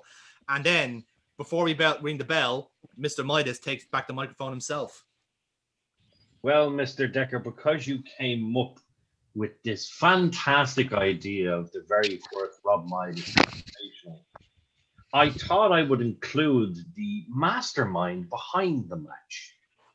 My first pick for this match is you, Mr. Decker. I'm retired, mate. I'm retired. I'm not wrestling. I'm not in this. I don't want this match. I'm not in this. I'm retired. No. You see, you still have an active wrestler contract. So therefore, you're in the match. Because I said you're in the match. And Mr. Decker, my next choice and final man in this match. James Rage. Oh, it's a doozy. Oh.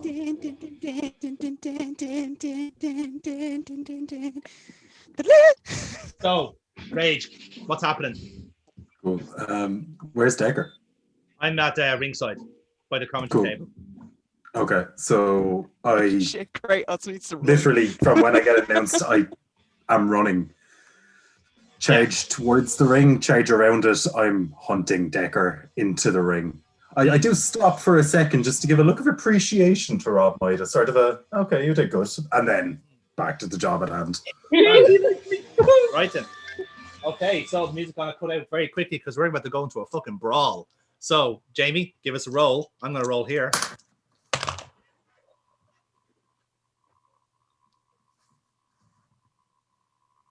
It's a 6. I drew a 7. Oh, Nice. So what's gonna happen is I'm gonna do a little fucking like. But before you do, could I just say what I would have suggested? Go for it, yeah.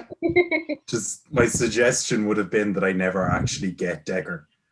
That I basically stare him down and start towards him, but before I can get there, some random heel cuts me off just long enough for Decker to jump the top rope and be gone. Okay. But I like you it. won. You do. I like it. What I like more is as you're running, you're charging, right? You're charging in, you do give the nod to Midas, but you're charging at me. I've got the coat, fling it right at your face. So it covers you, you're obscured, and then suddenly just two massive fucking chop and a fucking another chop. And the crowd's lighting up going, oh shit, what the fuck's going on here? So it's another one, right? That is a 10. So what I do is I go for a scrap and I just take your arm, right? Ratchet in and wrap it around the fucking ring post, one kick straight into your arm, and you're motherfucker. Crowd's getting into this, but again, the match, everyone's kind of in the ring going like, what the fuck's going on? Is this match started yet or what? And okay, I've got a 5, so I'm going to go for my Hammerlock DDT, but you're going to power out of it. Okay. So you flipped around. So yes, so I kind of, you have me down with it locked in. I just kind of push you back, which pushes you back against the ring post. I then charge in with just a straight bullhammer style elbow against the post. Nice. Real roll, please, Jamie. Let's see if that works. Let's see. Where's the? It's the plus one gets you. Yeah, the plus one gets you at a dodge there. So you're gonna hit me with the bull hammer. Probably not the flushest shot in the world, but you do hit me anyway, and you're in control of this part now. Good. So now I throw you in under the bottom rope and follow you in. Let's see what some chaos can do. All right, and the bell rings. So before the match gets underway proper, I'm going to finish off this little set. So I'm rolled in. You've rolled in. So we're going to treat this as a separation spot. So Jamie, give us a roll. Oh no. Oh joy, a 10. It's my 4. How do you like a John Woo? Straight out of the ring. John Woo straight out of the ring, right? And so John Woo straight out of the ring, you're out, you're first eliminated, and the crowd goes, holy shit, right? And Midas going like, yeah, what motherfucker? And Decker goes, and get it goes to Midas goes, yeah, kick, and the Fox kick, and to Rage, kick. And he finishes off with a suicide dive over the top ropes. Never has been a move been more appropriately named. And with hopefully one more successful roll, I'm going to go for a brawl to the back, but you're going to take advantage of it. Okay. So we're both eliminated from the battle royal here. I'm after vaulting over the top rope, so we're brawling to the back here. Everyone's separated. You get one. You're going to get a lucky shot out. What's going to happen? You're going to get proper. You're going to hit me flush here with something. So, yeah, we're brawling up the ramp, and in something of a throwback to when I did it to Silver Fox, I am going to grab Decker and throw him into the crowd where the audience does not catch him, and instead he ends up just colliding with the ground. I like that. To show him that he does not have the support of the people. Yeah, well, that kind of checks out because again, Decker was always traditionally a heel, so it makes sense. So yeah, that's the way it goes. So everyone kind of brawls in. We've got security breaking everything up, and that's what gets Rage and Decker out of the match. So they are the first two eliminated from the Rob Midas Invitational, but the match is well on the way. We have one player in it, which is Violet Storm, but we're going to go helter skelter here. So here's what's going to happen here, is lads, right? So let's see what's going to go for. Jerry. Yeah. Give us a number between 1 and 12. 1 and 11, sorry. 7. 7. Excellent. You got Calpeer, which is Tony's character. Oh, irony. Tony's character. Yeah. Bullocks. No, it's not Tony's character. It's an NPC. Yeah. That's fair, yeah. Dennis, pick us a number between 1 and 11. 9. 9. You got Beans Morocco. Good job. You got the boxer. Oh, Beans. Jamie, give us a roll. Or sorry, not a roll. You can pick a number, 1 and 11, sorry. Between 1 and 11. Just pick a number. Yeah. 10. 10. You got Carlton Titus. Oh, isn't that exciting? My boy. Yeah. And Foxy, give us a roll as well. Oh, sorry. Just pick a number. Just pick a numbers. 2. You got Vladimir Kaiser. Obviously, Violet Storm, you're in this match, so you don't need to do anything. Aaron, number between 1 and 11. I actually, I didn't think I was going to be in this match, so I actually have to leave at 10. So that's okay. Just pick a number.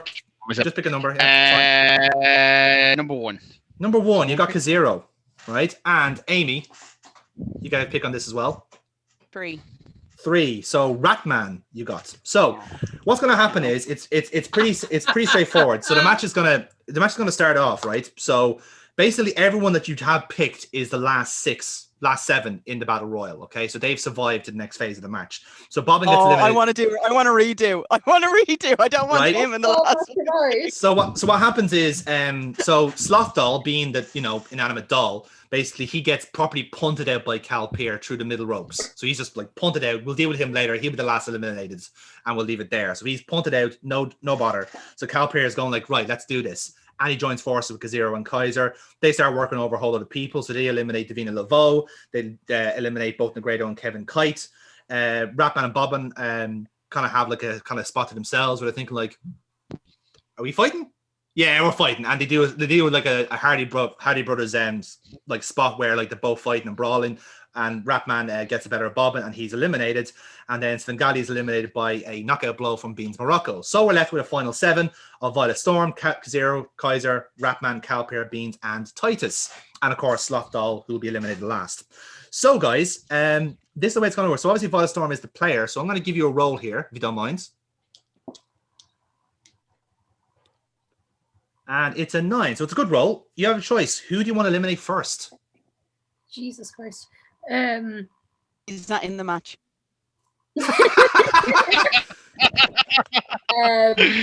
Beans. Beans. Okay, oh, so for fuck's sake. Wait, talk us through. So Beans has just eliminated Svengali. So talk us through what's happening with how are you going to get rid of Beans here? I don't know. All right, so if he's just after dumping Svengali, I am literally just going to go for the surprise dump out with the dropkick over the. Nice. So you're just going to catch him flush. Yeah, I like it. I like it. And yeah, that's exactly it. So give us the luck roll to sign it off. Let's see if it works, or does someone else capitalize? And that's enough. So Beans is out. So now we're down to a final 6. And of course, and with that, I will say goodnight, guys. Thanks, Scudder. I'm going to nip off. All right. Yeah. Happy Cheers, out. see you Go later, for it. guys. See you later, man. And so with that, then, so we're down to our final 6, and we have Fox and Midas joining us on commentary. Going, well, it's been a very chaotic start to this match, but we seem to have settled down to our last 6. It appears Beans is gone, and it looks like now one of these people will be going to last stand to face Silver Fox, and obviously Silver Fox, you don't seem to be very talkative lately. So, Mr. Midas, who have you scouted here? Who do you have identified as Fox's main contender here? I don't need to scout anyone for Fox's main contender, because at the end of the day, any one of these 6 he can beat easily. I could beat easily because they're all trash, every last one of them. So let's be honest. It's Fox is sitting beside me here. He's not scared of any person in that ring. So bring any one of them on. It doesn't matter. Fox will be leaving heavyweight champion. Very well. So, okay. So here's how we're going to do this. So everyone, please give us a roll, if you don't mind. So everyone who still has a horse in this race, which I believe is everybody. That was excellent, by the way. I love the emphasis on he is afraid of no person in that. Okay, we have a 6. Fucking stupid. Ratman's 11, doing 11, well. 12. Ratman. Yeah, Ratman's on Holy fire. shit. 6. Fucking work. 4. 4. Okay, so you had Kaiser, was it not? Did you had? Oh, you had Calpier. You had Calpier, sorry. Calpier is next eliminated. And Rapman, being the highest role, is going to throw him out. So what's going to happen? Amy, talk us through. How's Rapman gonna get the Calpier? Oh, it's going to be a complete accident. It is. What's going to happen is Calpier's trying to get someone else over the top rope, and Ratman's just going to bounce back into him by accident and knock him over the top. Love it. That is exactly what the doctor ordered. So good stuff. So Calpier is eliminated, and again the commentators going, well, that's actually quite a big hitter, because the Emperors were half of this field, and now they've lost Calpier. I mean, it's a bit of a shocker. We were potentially going to have a final 3 all within one tag team, but now it seems that there's a chink in the armor, and perhaps there's a chance to outnumber the Emperors here. So lads, same again. Let's do something here. So again, the lowest roll is going to get eliminated by the highest roll. So Jerry, you're out of this. Good roll for Violet. Foxy. Oh, Aaron. And okay. Amy. Oh, it's a 10. Rapman's the highest again. And shockingly, he's going to eliminate Vladimir Kaiser. So working through the big tag team. Jeez. Fucking hell, like Rapman is on fire. Right. So Amy, again, describe it. What's happening? It's the Santino Morella of this match. This is gonna happen. Okay, this is gonna happen then. It's gonna be a Pearl Harbor from the front this time. Okay. Is the slot in or out of the ring?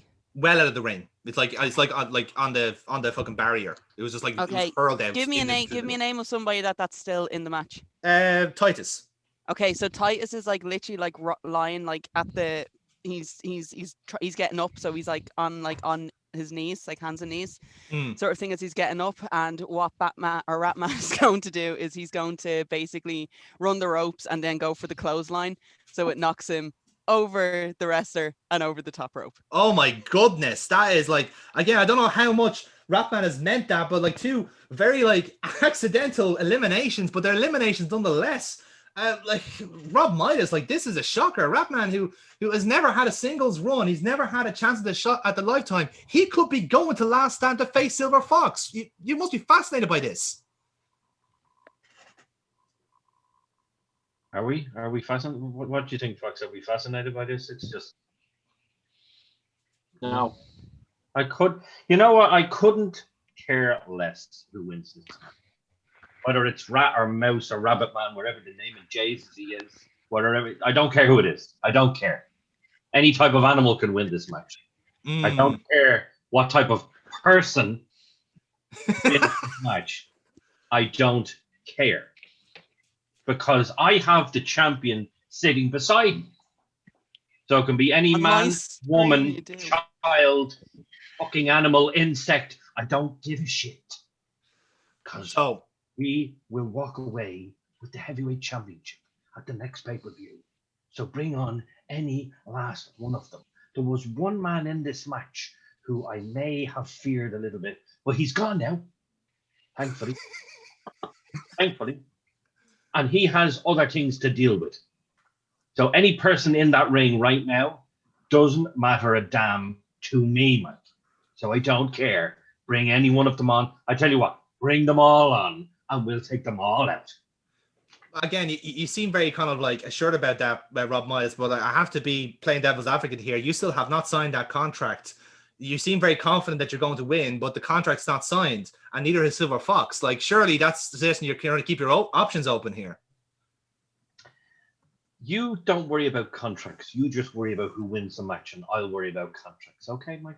Very well, very well. So we're down to our final four: Kazero, Ratman, Right, Titus, and Violet Storm. So yeah, I'm Aaron, gone.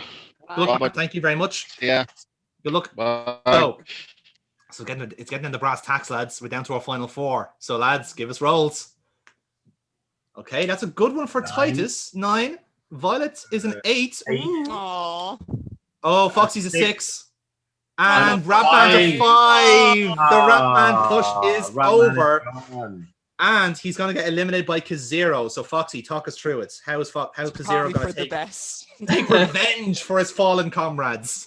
Yeah, like I haven't not noticed that he's like eliminated the rest of my faction. Yes. So I'm just like, I'm going to say your family. We are family. No, He's eliminated my family. My brands. we'll get My revenge. brass. Where he tries to go 3 for 3. Mm-hmm. Like he's got like basically the hurricane. He's going He's like doing for the choke slam. Yeah. And just looking at him like and just show him over the fucking the rope. I want Kratos to just go, no, I had him in the sweepstakes. God damn it, Brightman! Wait, what's his actual name? Do we have a name for him? Tony. God damn it, Tony! So These ones and what again- you do suck! So, well, Kratos has been remarkably reserved, but obviously, I'm not going to say who had who in the sweepstakes, but I hazard a guess that Kratos has just lost $5. Don't even talk to me. Don't even talk to me, man. Don't even talk to me. So now we are down to Kazero, Titus, and Violet Storm as our final 3. So roll again, lads. That's a 7. 7. 10. A 10. A 4. And a Kazero's 4. going out. Right, and it's Violet Storm that's eliminating them. So, Violet, you have choices here. What's happening? Okay. So say he's trying to eliminate me, but I've got him in an armbar as he's got me going over the rope. Yeah. I pull him over, but I stay hanging on to the rope. Nice. Skin the cat as well. Lovely. So yeah, Kazero does that. He kind of, again, he thought he had you, he didn't. And again, the crowd love it as well. And we're down to our final 2, Violet Storm and Carlton Titus. And then, as we're doing that, they're squaring off. And then suddenly, blindsided Violet Storm. Somebody has blindsided Violet Storm. And it looks a lot like Selena has blindsided Violet Storm. Shocker. So, Selena, what are you doing in the middle of the Rob Midas Invitational? I'm fucking it up is what I seem to be doing. So, talk us, what's going to happen here? I'm actually a little bit annoyed that you brought her back into the ring. Because I had an idea of what to do. Okay. I was going to come out from under the ring and pull her over. That works, yeah. Actually, to be fair, that works just as well. So let's... So, because it was... As you said, she was skinning the cat. So it's like, it makes perfect sense for me to come out from under the ring. Oh, perfect. Do what I did the last... So I'm going to slink out from under the ring and do what I did do what I did to turn on her and literally grab her by the hair and pull her down. Oh, that's perfect. That's absolutely perfect. Yes, let's do that. So again, like kind of Storm could be kind of in that position. Titus might be feeding in the corner, whatever it is. And she's thinking like, okay, shit, I've got Titus now to deal with. And then before she even does things, like yank down and everyone's going like, what the fuck happened? And we hear Violet Storm has been eliminated. We cut to the camera. We see under the apron having the cheeky grin is Selena. under the ring, cheekily going, "Yeah, you can't beat me, bitch," and the crowd's going like, "Well, that is unbelievable. That is a shocker." Violet Storm has been eliminated. Like Kratos, what's on earth is going on here? I know there's been animosity between these two, but this is totally unprofessional. Like this is another main event ruined by Selena. I'm not getting involved. I'm not getting involved. I'm not getting involved. I'm not getting involved. I'm not. No. But nevertheless, like Rob Fox, it looks like our winner has decided. Carlton Titus of the Asylum Fight Camp is going to face Silver Fox at Last Stand. That has to be an interesting challenge for you two. Well, I'd just like to point out something before I say this promo. If James Rage had have actually been in the Rumble still, I'd be fucked right now because the roles that man has been thrown on, like I'd be fucked. Mm-hmm. Okay, so thankfully he's not. So I'll go, yeah, good promo. So Titus, who do you know him? Do Silver Fox, do you know him? I don't. No. Oh, okay. So Titus, okay. Well, let's get the contract signed then. Let's get this show on the road, and then we can find out just how good my client really is when he faces him at the next pay-per-view. So, unfortunately, Decker, I don't think we can find here, but we do have one of the officials here for Future Wrestling for the VCR network here, and he has the contract in hand. So, Mr. Midas, Mr. Fox, it's up to you to sign it, and we start making this match official. Yeah, let's make it official. So, Midas, yeah, no, that is visual confirmation. Rob Midas has signed the contract, and now it's down to Silver Fox. Now, get Titus over here so we can sign this. And then as this is going on, so you can kind of hear the commentary, but we can also hear the crowd slowly chanting, "Sloth, doll, sloth, doll, sloth, doll, sloth, doll, sloth, doll." And what happens is that Sloth Doll is still on the apron. It hasn't moved. It hasn't moved at all. So Midas realizes, he's not in the match still, is he? Right, fine. So Midas, you're talking to Titus here. It's a Titus. It's a teddy bear. You have your title match, throw it out. Let's get this shit done and come out and sign this contract. Let's go. And Titus does this. So he goes under the bottom rope. He slings out Sloth Doll. Again, it's a 6-foot doll. It's pretty fucking heavy. So he carries it on his on his back in the fireman carry. He throws it over the top rope into the ring, rolls in, right? And again, he picks up in like a fireman scoop. And then suddenly the Sloth Doll moves. It starts moving by itself. It slides down the back. It turns Carlton Titus around. Boom! Fiat Panda to Carlton Titus and throws him over the rope. It throws him over the rope. And the crowd erupt because we know what that means when it's a Fiat Panda.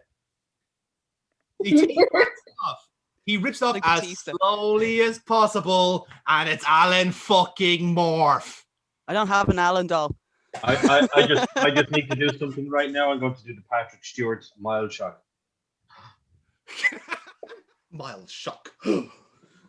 And with that, Alan Morph rolls out, and the crowd are erupting as Rag and Bones Man plays in the background because he is human after all.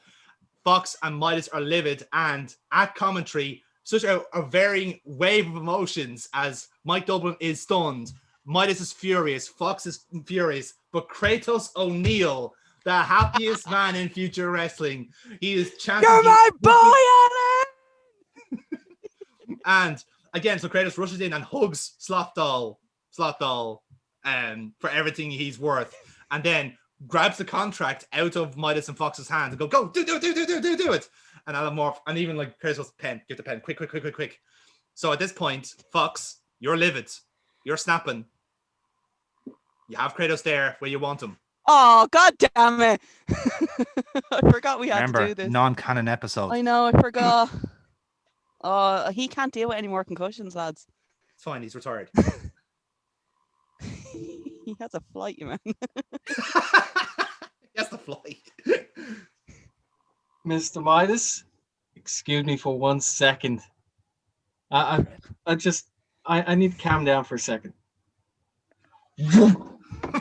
Back of the head. Kratos right in the fucking face. Kratos goes down. Midas turns and they both start working over. So Kratos. So Fox, Midas, you have a spot here with Kratos. What you gonna do? What do you want? It only sounds nice when Selena says that. Shut up! Shut up, Katie. Let's do what you do best. Again, that only sounds nice when Selena does that. So yeah, we're still on the outside. I just moved Kratos into position. I'm going into the Midas touch. And yes, I know how bad that sounds. Very sexual. Very sexual. Hold on. He's putting him into position to give him the Midas touch. Yes.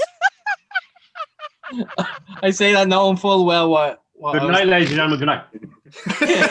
I've been Jerry Soul. I'll see you next week. But yeah, I hit the Midas touch on the outside, and on his head. Yeah, it's a sore one. And again, the commentary's going like, well, again, I shouldn't be surprised at this assault, but it is a heinous on my broadcast colleague. The second time in a month, Kratos O'Neill has felt the wrath of somebody on the roster. But I think he may have just done what needs to be done, because Midas and Fox turns around to see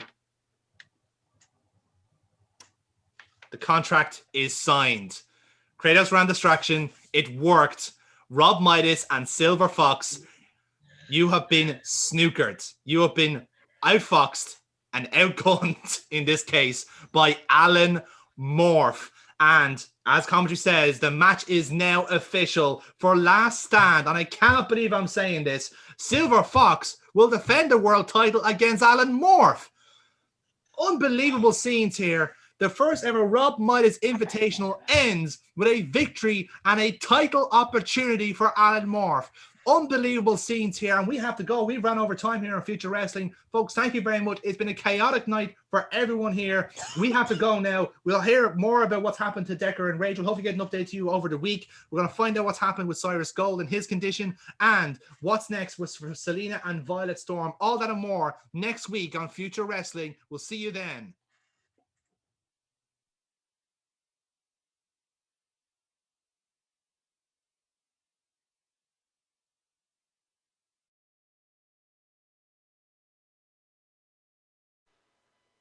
So, Lisa signed the contract then? Yeah, she left on my desk today. All signed, delivered. Wow. Funny. I actually didn't think she'd go through it. I mean, Japan is a long way away. Yeah. Further away from this mess, the better. For her, at least. That's true. And what about yourself? Is your contract signed? Yeah, it's done. Martin's having a field day with it. I can't blame him. General manager comes out of retirement for one last match against the big bully of the roster. I'd certainly get bought into that. Yeah, if I only knew the half of it. Katie, can I ask you something though? And I'd appreciate it if you answered honestly. What is it? Look, I don't pry into people's affairs. Like, if they want to keep things personal, I'm cool with that. But when I asked you a while back if you were cleared, like, you didn't give me a straight answer. I mean, now, like, I don't know all the details of what happened to you. I had my own injury to worry about, but I know it wasn't a grazed knee. So, what's going on? Well, I guess you have a right to know. That match was a disaster from the start. Maloney wanted me and him to have this big climactic fight at the top of a steel setup, fire all around it. No crowd, hired out rakes of professional gear and cameras, editors, lighting. Made it all look like a last fight scene from a movie. Yeah, like the Hellfire match. It was his magnum opus. Guy wouldn't stop talking about it. Yeah, well, me and Lee, we had our match, did what we could given the setup we had. Then, as we were rolling into the finish, something down the bottom snapped, and the cage collapsed. Lee was on the safe side, but for me, I fell 10 feet. I couldn't slow myself down and landed right on one of the bar struts.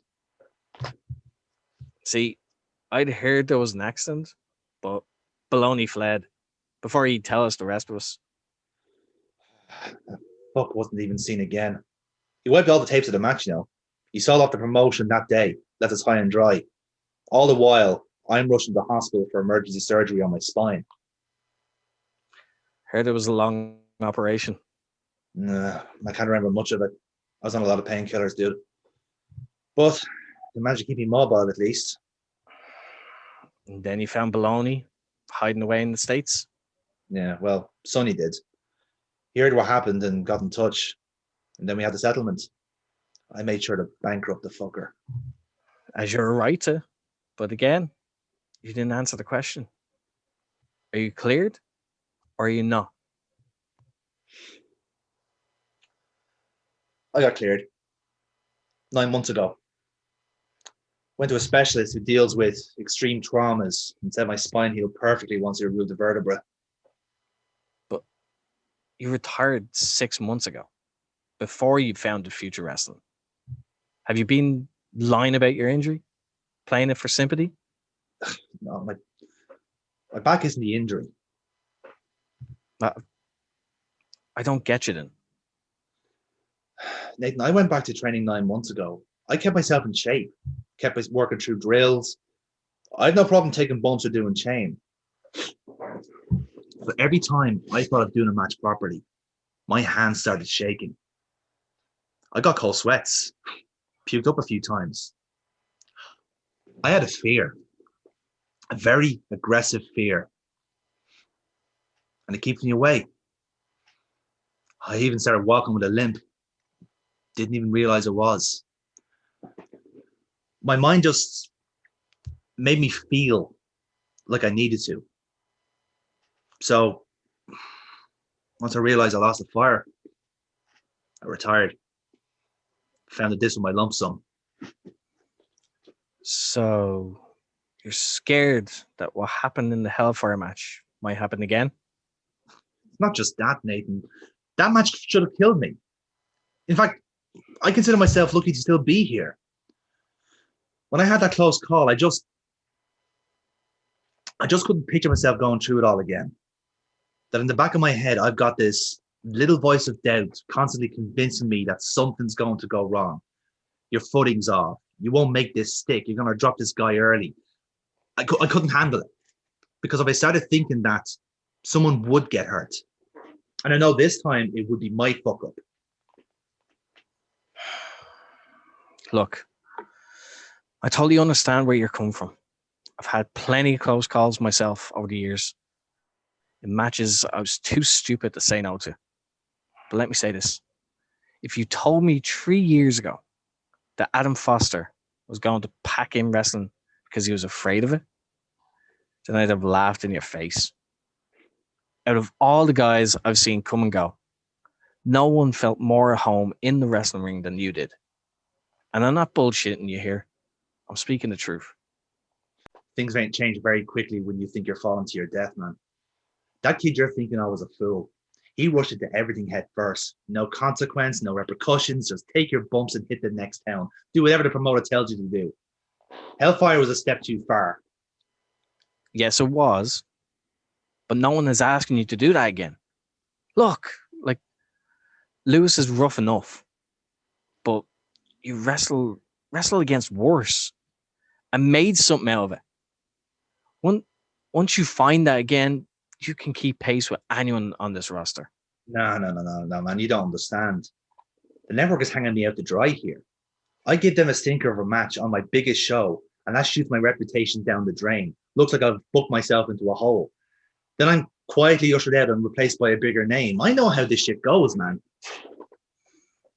Well, there's an easy fix to that. Well, maybe this is the plan all along. I get back in the ring, get that itch again, then suddenly I don't want to play GM anymore.